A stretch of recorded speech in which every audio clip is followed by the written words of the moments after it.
جو عرش پر جلوگر ہوئے تھے تو پھر کیا ہوا؟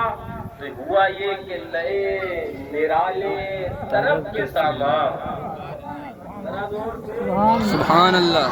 ابھی آئے حاجی تجمل صاحب، بولے شادی ہے کپڑا نیا، شادی ہے برتن نئے، شادی ہے ٹوپی نئی، صدری نئی، سب نیا. انہوں نے اپنے بچے کو دولہا بنایا، بولے سب نیا. رب کا محبوب جب دولہا بنا تو رب نے کہا اب کائنات دوبارہ نئی بجائی جائے گی. بے شک. نرالے طرف کے سامان عرب کے مہمان کے لیے تھے. آئے ہائے سبحان اللہ. نرالے نہ اس سے پہلے کسی کے لیے ہوئے نہ ان کے بعد کسی کے لیے ہوئے. نئے نرالے طرف کے سامان عرب کے مہمان کے لیے تھے. اور پھر تو اعلیٰ حضرت بولے سبحان اللہ، وہ آقا دولہا بنے تو بہار بھی آ گئی. بے شک. بہار بولی ہم کیسے پیچھے رہ جائیں، بہار بھی آ گئی. تو اعلیٰ حضرت بولے جب آقا دولہا بنے، شب معراج دولہا بنے، تو بہار نے کہا کہ بہار ہے شادیاں رچاؤ، چمن کو آبادیاں. بہار ہے شادیاں مبارک، آئے ہائے. چمن کو آبادیاں مبارک. مطلب بتا دیا یہ آبادیاں اور یہ بہاریں یہ صدقہ آمنہ کے لال کا ہے. بے شک. یہ بہاریں، یہ آبادیاں، یہ مسرتیں، یہ خوشیاں، یہ چمن کی بہاریں، یہ کلی کا مہکنا، یہ پھولوں کا مہکنا، یہ سب آمنہ کے لال کا صدقہ ہے. بے شک. بہار ہے شادیاں مبارک، چمن کو آبادیاں مبارک. اب ہوا کیا، یہاں پر ہم گا رہے ہیں، قاری شریف الدین صاحب، ہمارے حافظ شہداد صاحب، قاری عبدالحفیظ صاحب، ہم لوگ گا رہے ہیں نا، لیکن وہاں تو محبوب دولہا بنا تھا. آئے ہائے. تو اب گانا بھی تو معصومین کو تو تھا نا. آئے ہائے. ہاں نوری جماعت کو گانا تھا نا. تو کہنے لگے ملک فلک اپنی اپنی لے میں، آئے ہائے ہر سبحان ایک کا اللہ. اپنا ایک انداز تھا، ہر ایک کا اپنا ایک لہجہ تھا، ہر ایک کا اپنا ایک طریقہ تھا. ملک فرشتے، فلک آسمان اپنی اپنی لے میں یہ گر ادا دل کا بولتے تھے. بے شک. ایسا لگتا تھا جیسے کہ یہ بلبلیں چہچا رہی ہے. بس میں اب ایک شعر مجھے یاد آیا، پڑھ رہے تھے. سرکار اعلیٰ حضرت رضی اللہ تعالیٰ بارگاہ غوث اعظم رضی اللہ تعالیٰ میں استغاثہ پیش کرتے ہوئے فرماتے ہیں کہ تیرا وقت اور یوں پڑے دین پر وقت، نہ تو عاجز نہ تو غافل ہے یا غوث. اور پھر فرماتے بھرن والے تیرا چھینٹا تو چھینٹا، تیرا جھالا تو جھالا، تیرا چھینٹا میرا غافل ہے یا غوث. بھرن والے تیرا جھالا تو جھالا، تیرا چھینٹا میرا غافل ہے یا غوث. یعنی ہے سرکار غوث اعظم رضی اللہ تعالیٰ عنہ، آپ کا جھالا اور دریائے رحمت تو بہت بڑا ہے. آپ کے در سے اگر ایک قطرہ مل جائے تو وہ قطرہ ایسا ہے کہ مجھے کافی ہو جایا کرتا ہے. میں نے کہا اعلیٰ حضرت ایک قطرہ مانگا، دعا آپ کرے تو دعا کمال ہوتی ہے، دعا آپ کرے تو دعا مکمل ہوتی ہے. آپ بارگاہ غوث اعظم سے چھینٹا مانگ رہے ہیں تو اعلیٰ حضرت کی بارگاہ سے جواب آیا، سنو میں چھینٹا مانگ رہا ہوں، تم یہ دیکھ رہے ہو، لیکن حقیقت تو یہ ہے میرے کریم سے کر قطرہ کسی نے مانگا، میرے کریم سے کر قطرہ کسی نے مانگا تو ادھر سے عطا کیا ہوئی، ادھر سے ملا کیا، دریا بہا دیے ہیں. آئے ہائے سبحان اللہ. بے شک. کیا کہیں بہا دیے ہیں. مانگا قطرہ ملا دریا، آئے ہائے مانگا سبحان قطرہ اللہ. ملا دریا. دربار بڑا ہے نا، دربار بڑا ہے. اب چلا کرے وہابی، آئے ہائے. منع کرے دیوبندی. بے شک.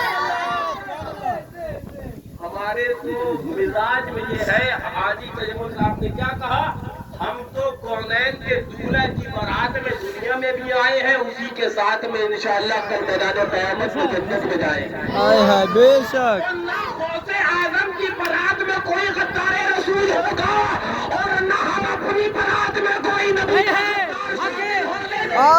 سبحان اللہ بے شک بے شک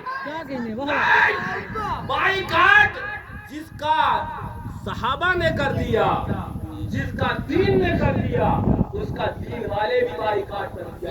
بے شک یہی مقصد اگر یہاں پر اپنا نکاح خوانی ہے تو نبی کے غداروں سے دوری ہونا چاہیے، علیحدگی ہونا چاہیے، کوئی ان سے رشتہ ناتا رکھتا کب گوارا ہو گیا، جو ٹھیکا نہ ہوا ایسے ہمارا ہو گیا۔ بس میرے ذہن میں بات آئی، اعلیٰ حضرت کا ایک شعر، میں بس اس کے بعد خطبہ نکاح کیا میرے کریم سے قطرہ کسی نے مانگا، دریا بہا دیے ہیں، دربے بہا دیے ہیں، اور وہ قطرے کا عالم کیا ہے؟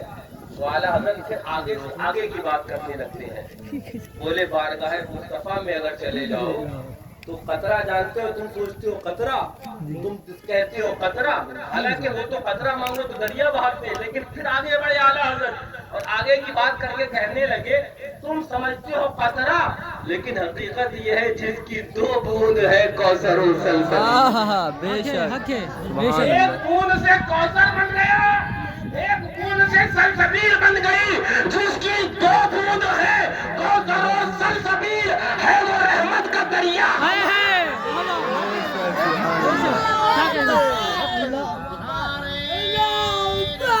یا رسول اللہ،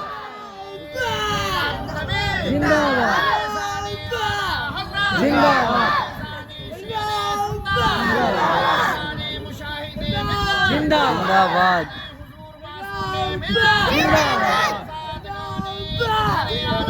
زندہ باد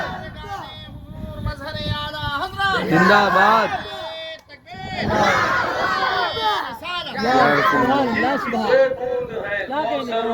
سلسبیل جنت کی نہریں، وہ کیا ہے؟ حضور کے دریا کی صرف 2 بوندیں ہیں میاں۔ ابھی تو دریائے رحمت کو ہے کہ جس کی انتہا کون بتا سکتا ہے، لیکن میں بتا دوں بات کیسے لگا۔ ہم آئے یہاں پر تو ابھی حاجی تجمل صاحب نے اپنے صاحبزادے دولہا کے اوپر نچھاور کری اور لٹانا شروع کر دیا ہے نا، نچھاور کری لٹانا شروع کے عزیز و اقارب ان کے دوستوں نے دولہا کے اپنے دوست کے اوپر سے نچھاور کری اور لٹانا شروع کیا۔ بتاؤ بھائی ایسا ہوا کہ نہیں ہوا؟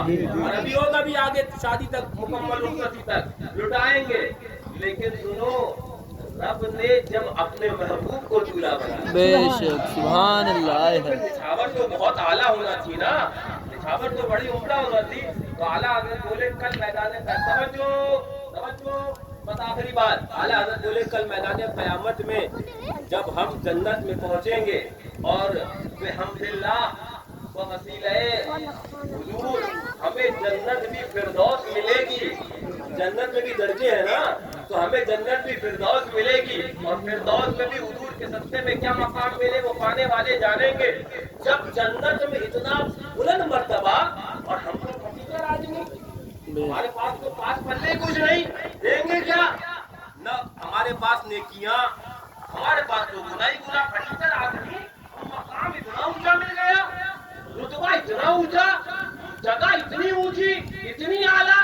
تو اعلیٰ حضرت بولے دروغے جنت رضوان آئیں گے، کہیں گے بھائی صاحب ادھر تو آؤ ذرا قریب تو آؤ، کچھ باتیں پوچھنی ہے، تمہارے پاس مال تو ہے ہی نہیں اور تم نے خرید اتنا بڑا پلاٹ لیا ہے، بے شک تم نے وہ بنگلہ محل خرید لیا ہے، اور تمہارے پاس تو پاس پلے جھوپڑی خریدنے کے پیسے نہیں تھے، یہ ملا کیسے؟ اعلیٰ حضرت بولے رضوا کہیں گے اتنا عجب بلندی جنت پہ کس لیے بھائی صاحب، اتنا عجب بلندی جنت پہ کس لیے؟ اعلیٰ حضرت بولے ہم دروغے جنت رضوا سے کہیں گے سنو رضوا، مسئلہ یہ ہے کہ بارگاہ بڑی اونچی ہے، دربار بڑا اونچا ہے، اور اونچے دربار سے بھیک بھی اونچی ملتی ہے۔ تو اعلیٰ حضرت بولے جب رضوا پوچھیں گے اتنا عجب بلندی جنت پہ کس لیے، تو ہم کہیں گے دیکھا نہیں کہ بھیک یہ کس اونچے گھر کی ہے، ہائے ہائے ہائے سبحان اللہ بے شک اونچا ہے تو بھیک اونچی ملنی ہے، تو آقا کا دربار ہے تو بھیک اونچی ملنی تھی، تو دنیا میں تو ملی اور یہاں جنت ملی تو جنت الفردوس۔ بے شک سبحان اللہ آقا کا محبت اصل ہے، کیا کہنے حق آقا سے ہے محبت بے شک کل ہے۔ ہماری تو نماز جنازہ ہو پھر بھی ذکر رسول اللہ ہوتا ہے، ہماری خوشی کی محفل سیرا ہو کہ شادی ہو پھر بھی ذکر رسول اللہ رہتا ہے۔ اس لیے ہمارے یہاں تمہارے لیے اٹھے بھی وہاں، تمہارے لیے دہن میں زبان بدن میں ہے جان، تمہارے لیے لوگ ذکر کرتے ہوں گے اپنا اپنا۔ میں نے کہا ہم بڑے عقل مند اور بہت چالاک ہیں۔ بولے کیسے؟ ہم نے کہا ہم ذکر بھی اس کا کرتے ہیں جس کا ذکر تو ذکر ہے، جس کا تصور کر لو تو تمہیں ثواب مل جائے۔ دونوں ہاتھوں میں لٹو ہے، سرکار کے بے سنت بولے ہے تیرا تصور تو مسلمانوں کا ایمان۔ ہاں ایک جماعت ہے جسے وہابی کہتے ہیں، جسے دیوبندی کہتے ہیں، جسے نجدی کہتے ہیں، جو نبی کا کے غدار ہے، نبی کی بارگاہ کی گستاخ ہے۔ وہ جماعت وہ کہتی ہے کہ معاذ اللہ ہماری نماز کے اندر اگر بیل گدھے کا خیال آ جائے تو نماز ٹھیک ہو جائے گی۔ ماد اللہ سرکار شرف چتر نے کہا بہت بہتر، بیل گدھے کی نماز دیوبندیوں کو مبارک۔ آئے ہے بیل گدھے والی نماز جس میں خیال آئے دیوبندیوں کو مبارک ہو، اور وہ نماز جس نماز میں وجہ تخلیق کائنات کا خیال ہو، وہ نماز ہم سنیوں کو مبارک ہو۔ ہے تیرا تصور تو مسلمانوں کا ایمان اور قلب میں نجدی کے بسا آؤ بھی ہر بھی۔ اللہ تعالیٰ اس نکاح کو مبارک فرمائے، دولہا و دلہن کو دارائن کی برکتوں سے مالا مال فرمائے۔